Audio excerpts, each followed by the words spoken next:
Ölmez nava bu lezgi, dertke dava bu lezgi. Yüreklerini yayretken ahın raba bu lezgi.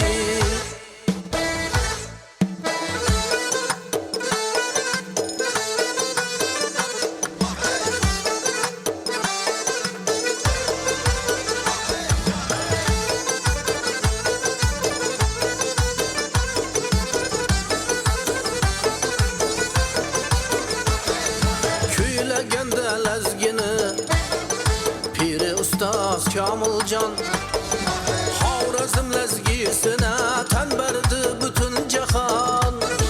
Lezgi köyü kimlerini ne köylere salmadı. Çalınğanda devrede oynamağın kalmadı. Çalınğanda devrede oynamağın kalmadı. Ölmez dava bu lezgi, dertke dava bu lezgi. Yüreklerini yayreter ahın raba bu lezgi.